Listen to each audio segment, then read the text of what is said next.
Hi guys, everything is a mirror. What do I mean by that?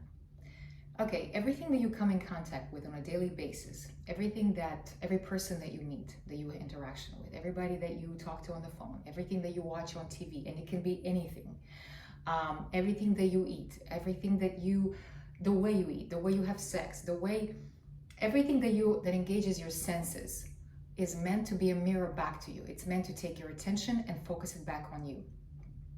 It's a beautiful concept because, we are basically walking mirrors to each other. And there's two effects that come out of it. One of them is that we have an interaction or we see something and we love it. We're like, oh my God, it's the best thing ever or whatever. Oh, this is just, the very strong emotional reaction of like, wow, I love this. Then you have the opposite, the polar opposite, which is I hate this person is a jerk. Let's say you're watching a TV show and there's like the villain. Every reality TV show now has a villain. So everybody right away gangs up on them. And you see that a lot in social media, especially when it comes to reality TV shows, is the social media has a big mouth. We all know that. It's not afraid to express. And so people respond strongly, especially to villains. So the idea is that everything that provokes a reaction in you, a strong reaction, is meant to tell you about you. So the stuff that we love, the stuff that we just go, oh my God, it's the best thing ever, I just love her, she's so cute, she's so sweet, is the stuff that you love about yourself. And if you, let's say, are not aware of those traits, they're in you. Like, let's say you are enthralled with some kind of superhero female, or let's say you are really enthralled by some badass guy in some kind of action-packed movie.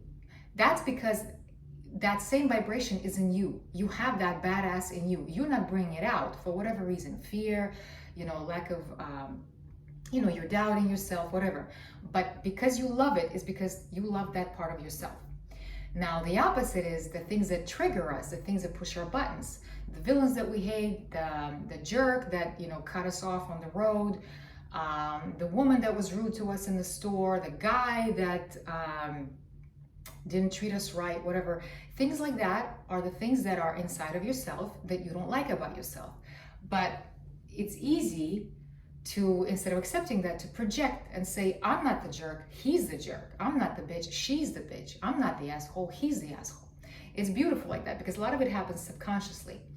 Because the ego mind will always, it's very creative, it's an awesome construct. The ego mind will always twist things in order to keep itself safe and keep itself alive. So the ego mind will never accept that, hey, maybe there's something here. Right away it's going to project. And a lot of people, all of us, at one point in our lives, have projected outside and said, no, it's not me, it's them. The key is, even if I tell you that, you're going to be like, well, there's no freaking way that I'm a jerk. There's no way that I'm a bitch. I'm so nice and I'm so sweet and it's not me, it's them. The idea is that the universe is unconditional. So when we interact with each other, ideally, we should be completely divine, nonchalant toward each other, completely unaffected. The same way you look at a daisy, and the same way you look at vanilla ice cream, and the same way you look at the sun, you should be the same way with any person that comes across your path, whether they're being a jerk, whatever, because they're being themselves. The sun is being themselves, the daisy is being herself, and the guy is being himself. You perceive him as a jerk, but he's being himself because creation is unconditional. Everybody can be whatever they want to be. Now, the next idea is, and this can also be, other examples can be, the beauty of the mirror is that it's so creative in the ways to appeal to you. We all have different interests. So you are always going to be beckoned to learn about yourself. You're always going to be beckoned to move your attention back to yourself, to find out more about yourself. That's the whole point of this game called humanity, called this incarnation. So the idea is that there's so many ways that this is happening. Some of us are into let's say reality shows. So we are going to get our triggers and aha moments and happiness, the happy and the sad from reality show. Others are going to be into, let's say, political stuff. They're going to get their ups and downs there. Others are going to not watch TV at all, but they're going to have their ideas through strangers on the street. You're always, like, my point is that you will never be left alone. You will always encounter things, ideas, situations, people in your path that will challenge you to examine yourself, to put the attention back on yourself. A lot of people don't want to do that because it's hard and it's painful, because nobody wants to accept that inside of them there is a jerk and a bitch and a bad guy, you know. But it's doable, guys, you know. So now the idea of why we get triggered like that, why some of us perceive somebody as an asshole, but the same person, other people love him. Sometimes, let's say you have a villain on a reality TV show, and a lot of people are triggered by that person, and they're just like smashing them, and they're horrible and whatever. But there's other people that identify with that person. They love that person. They see nothing wrong with him being a jerk, a dick, or whatever, because they've accepted that in themselves, because they love the jerk inside themselves. They don't get triggered by his actions. Others that are only looking to see everything nice, they will right away completely like tear him down. Nothing wrong with that, guys. It's all happening. It's a beautiful mechanism that's happening. So then the next question is, well, why do we perceive things differently? Why do we have this? Why do we get triggered like this? Your triggers come from your belief systems. It comes through the prism that you see the world in. We all perceive the world around us through a prism, through filters, and everybody's got different filters. And the filters can be of different kinds. Let's say you are somebody who has filters that have beliefs in them about morality and values, you know. So let's say somebody says the word fuck in church, you're going to be very triggered by that, because in your world, in your prism, in your filters, you're like, that's a no-no, that's wrong, that's disrespectful, whatever, you know. So that morality, that idea of values and morals, that's going to help, not going to help, but that's going to filter, and it's going to be very much against somebody who goes against your morals and values. Let's say your filters have to do with education and status and intelligence. Let's say you're somebody who, you know, values degrees and you know, big universities and accomplishments and diplomas. You are going to filter the world through these filters. You're gonna not want to give the time of the day to somebody who doesn't have an education. You're probably gonna think you're better than them. Nothing wrong, guys. That's the setup. Let's say your filters have to do with money. One extreme could be where you are used to a lot of money, you're used to status, you're used to, you know, the circles where there's money, there's all of that. And you are gonna see the world through your filters. And in your world, you're gonna see it as probably that you're better than others, that you deserve better opportunities, that you deserve more power than others. Nothing wrong with that, guys. Once again, that's the setup. And if we go to the opposite end of that, let's say you're somebody who doesn't have much money, and the filters that you have in place based on your beliefs are gonna have to do with the ideas that I'm never gonna have any money, and money is hard to come by, and you know, poverty is bad and whatever. And you are going to look at the world, and you're probably going to be triggered by rich people, and you're going to think of them as assholes and entitled, and they rule the world and we have to take them down. See, guys, what's happening? The world is the same, but it's very different for every one of us because of the filters that we're, you know, looking at it. All right, next question. Where do the filters come in? Why some people have these filters and why some people have others? Why some people get triggered by this and some people just completely nonchalant about it? You guys know that I'm a big fan of other lives. That's one of my big platforms that I love. I love past lives, future lives, whatever, all that stuff. I love it. So a lot of my explanations are going to come from that. So let's say a lot of people call it karma or karmic debt. I don't like to call it like that. I look at it as unfinished business. What does that mean? So other lifetimes, because of very strong emotional reactions to different situations, certain things have formed. Anytime you have a strong reaction to something, whether it's right here or right here, there's disbalance. In the universe, everything is like this. You know, even if something good happens or something bad happens, you're like this. I think it's like a big idea of stoicism where like nothing affects you, no matter how crazy awesome it is or how crazy bad it is. You're like in the middle, like the little duck just paddling away, and eventually everything is okay, because we all know that eventually everything is okay. If you look back to the most crazy situations in your life, situations where you're like, oh my God, what's gonna happen tomorrow? You know, everything was always fine. You were okay. You had food to eat, whatever, you're fine. So the same thing with past lives. Anytime there was a very strong emotional reaction, something happened there. There was some kind of unfinished business. That becomes a memory in your DNA. So examples, let's say other lifetimes you were a young man and you, let's say, fell in love with a woman, but she never responded to your love. Or let's say you were a woman and you fell in love with a man, but he never responded to your love. So you were so sad and you were so heartbroken that you committed suicide. Boom.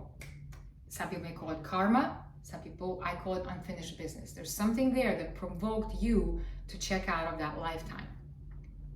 Shouldn't have been like that. You should have just moved on. Ideally, you should just be like, okay, cool. There's plenty of other fish in the sea. Let me go find somebody else. But the reaction was so strong that you checked out. Another scenario, let's say there was a wartime, famine, war, tough situations, poverty, nothing to eat, whatever, you died.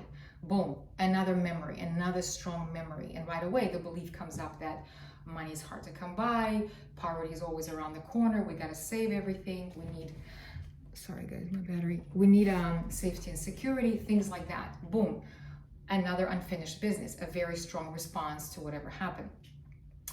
Another example could be, let's say you had a lot of money. Let's say you were somebody who was very affluent, you know, and because of that, let's say maybe you were, everything was easy to come by, and let's say you were very, you know, because you had a lot of money, you abused your powers. Let's say you were somebody powerful.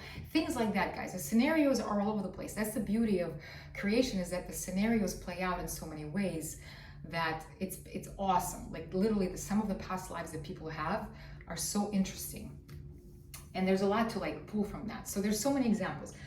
A lot of those beliefs could also be on the, not just on the victim side, like let's say where you committed suicide, or you died because of a war, or maybe you were, you know, somebody killed you, maybe somebody murdered you, like a brother murdered you because of the money, because he wanted to get your dad's money, things like that, guys. The scenarios are crazy. There is a fucking reality show, all our past lives. There's also scenarios where, let's say you were a tyrant, you were somebody who had a lot of power, you were somebody who is used to getting everything by force, you were somebody who was very abusive to people, you know, somebody like that. There's karmic debt, unfinished business. So all that stuff determines your little baggage that you come into this lifetime with. You know, that stuff needs to be transformed. It needs to be brought up, and it needs to be transformed, because it's always with you, and you're gonna keep coming back with the same shit. Well, now it's easier to do that, because now, you know, the energies are different. It's easier to like transgress things, transcend things, you know, heal things, whatever. That's why there's so many triggers around us, guys, is to bring all that stuff up so you can see it face to face, and you can say, okay, I don't need to hold on to that anymore. It's not happening right now, okay? So all that baggage, all your karma, that some people call it, karmic debt, all that baggage that you're bringing with you, all of that is memories that are stored in your DNA. And all of that determines your belief systems and your filters that you're looking at the world through. And all of that is going to determine your reactions to people. So it's hard, guys. It's hard because, like I said, the first reaction is to always project and say, no, that's not me, that's them. They're the bad guy, I'm the nice guy. Well, you are a nice guy in this lifetime, and no, you're not killing anybody, you're not abusing anybody. But there is memories in your DNA of lifetimes where you were maybe the abusive one, where you were maybe a corrupt politician, where you were maybe somebody who mistreated people or took advantage or whatever. And so now when you see people like that on the news, when you see people like that you know, somewhere, right away you get triggered. You're like, what the hell? Why can't they be nice? Why can't they be sweet? Why can't they just be good to everyone? Why can't we all just be good to everybody? We can, guys, and that's what's gonna happen. But first the filters have to go. We can't be nice to each other if the filters are in place. If we are being nice to each other, And a lot of that is fake in a way. You see that a lot now. People are like, just be nice, but nobody's being themselves. They're being themselves when they're alone at home, but they're never being themselves with people. You have to understand that there's light and dark in you. There's good and bad in you. Every one of us has baggage. Every one of us has things that we brought with us to let go of. And when we all let go of all these filters and of all this baggage, but it takes work, it takes brutal honesty with yourself. When we let go of all this, then yes, we'll be able to be nice to each other. We'll be able to coexist very nicely. We'll be able to accept one another and love one another. Another good example could be the idea of race. That's a big one. So let's say there's memories in the DNA of like lynchings. Ideas of when African Americans were mistreated. So those guys, their memories are there. It doesn't mean that it's happening now, but the memories are there. So right away, you're going to perceive the world through these filters, that the white man is oppressive, the white man is bad, and, we got to fight. There you go. The same thing with women, women, if you, let's say, have lifetimes when there was a lot of memories where you were, as a woman, abused, or maybe you didn't have a lot of rights, or maybe you were just a housewife that basically did everything and never really had any time for yourself, and you're just always doing everything except for yourself. I don't want to call them oppressive lifetimes, but let's say you were a woman and you literally, all you did was cook, clean, have sex because of obligations. You are going to have those filters, and you're going to see the world as hardships, and you're going to see it as all men are oppressive and men can't be trusted and stuff like that. So I want you to see it, guys. I want you to look at everything not as I'm the victim and they're assholes and we have to fight, but look at it and say, this triggers me. This person is getting on my nerves. Why?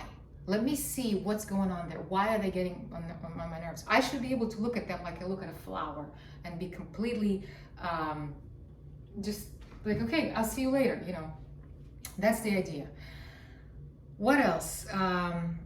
So that's the idea, guys. Everything that you come across is meant to show you a part of you. Every show that you watch. I'm a huge fan of watching shows. I see so many parts of myself in shows. I'm watching it and I'm like, yep, that's me. And as you get better at it, as you get really honest with yourself, because you have to be really honest with yourself. You have to be honest with yourself in the idea that there is darkness in me as well. In the spiritual community, they call it darkness. They call it your shadow side. Everybody has a shadow side. Mother Teresa had a shadow side, okay? So that's the idea, is that it has to be brutal honesty.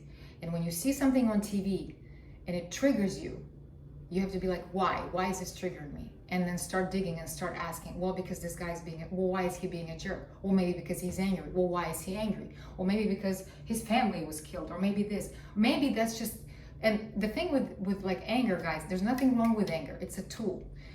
Actually, it's the best thing ever, because if you get it out, you get it out. A lot of us, because we're conditioned to look everything as nice, we got to be nice. That anger is sitting there, and we're not being what we really want to say. We're just kind of sitting there like smiling, but inside we're like, that's not good, guys. So when we do see a jerk that's sitting there and he's like expressing himself and expressing his anger, we're like, what a jerk. But the guy is actually showing you, hey, sometimes it's okay to raise your voice, and sometimes it's okay to get it out. You got to get it out, guys, okay? Otherwise you get diseases, there's stagnation, all of that. So that's the challenge, is when you see somebody that you don't like, and it can be anything, it can be in any kind of representation. It can be the mother of a kid who goes to the same school as your kid. It can be somebody on TV that you're seeing, look at them and be honest and see yourself in all those people. And when you start doing that, you won't be triggered anymore. And part of you is like, well, but why do I have to do that? Why can't we just, because you can keep going the way you're going. You can keep going and being triggered, but we're gonna have the same fucking mess that we've had the past billions of years as humans. Constantly fighting with each other, constantly triggering each other, constantly blaming each other, and that's it. If you look back at like all the other centuries, it's the same shit that we're doing now. Fighting with each other, jealousy, hate, all this, projecting on each other. The clothes have changed. Hair has changed, our buildings have changed, but the vibration is the same. We're still fighting for the same stuff.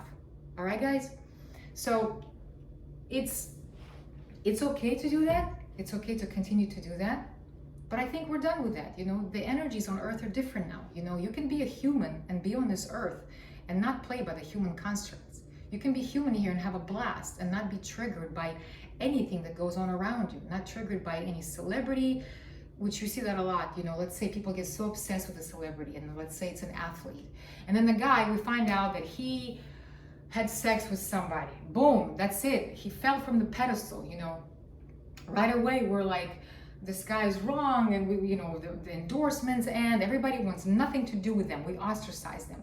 But we don't understand that he is just like everybody else. You know, don't put him on a pedestal to begin with. If you put somebody on a pedestal, eventually they're going to end up here. It's what always happens.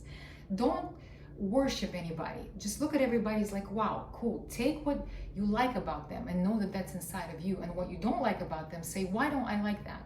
What triggers me about that? Brutal honesty, guys. It's tough, but it's doable. And if you're ready to do it, you can do it, and you'll see that your life is going to get much easier.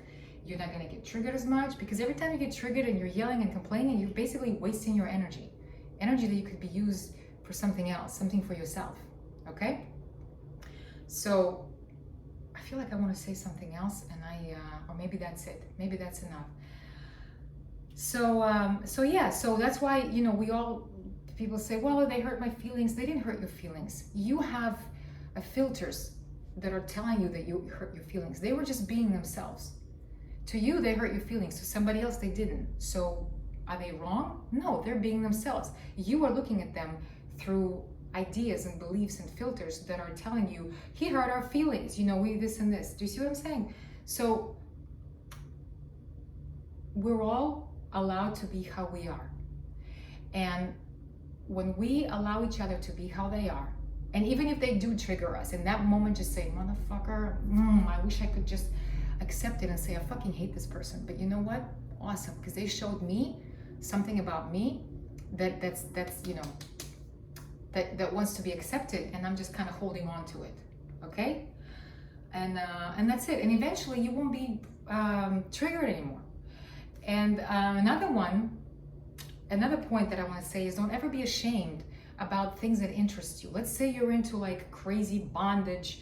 Let's say you're into some kind of movies that deal with some kind of serial killers. Let's say all of those are parts of you that want to come home. So if you're into like rough sex, if you're into gangbangs, if you secretly watch movies about Hostel and the Human Centipede, if you love movies where people are being killed and slaughtered, and you know, accept that. Don't feel ashamed about it, because it's a part of you. There was a lifetime or 2 or 3 where you engaged in those behaviors.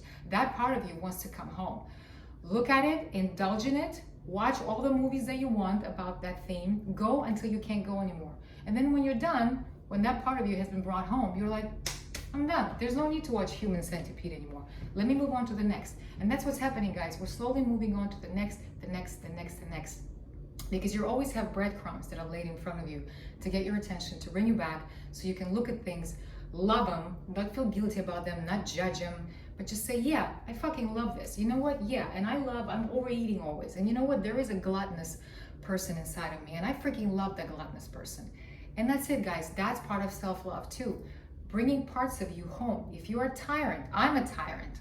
I'm very like, love that. Like, if you are like that, if you're controlling, if you're, you know, always want to be in charge, love that part of you and know that you used that at once. Maybe you're some kind of crazy general before. Maybe you were Patton. Maybe you were somebody who was in charge of armies and countries, and people depended on you, and you had to use those skills.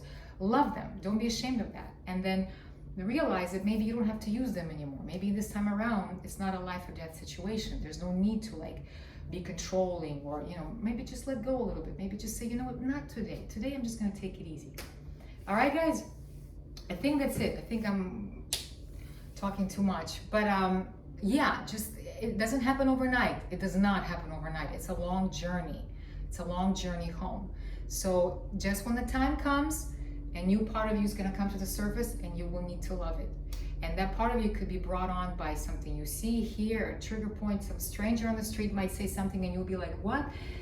Anything that creates a strong emotional response within you, get to know that.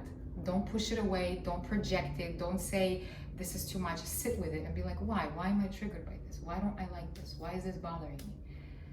And accept it and just love it. And the next time you won't be triggered, or maybe you'll be triggered less and less and less. And eventually you won't be triggered by anything. That's the idea, guys, is eventually you won't be triggered by anybody's expression.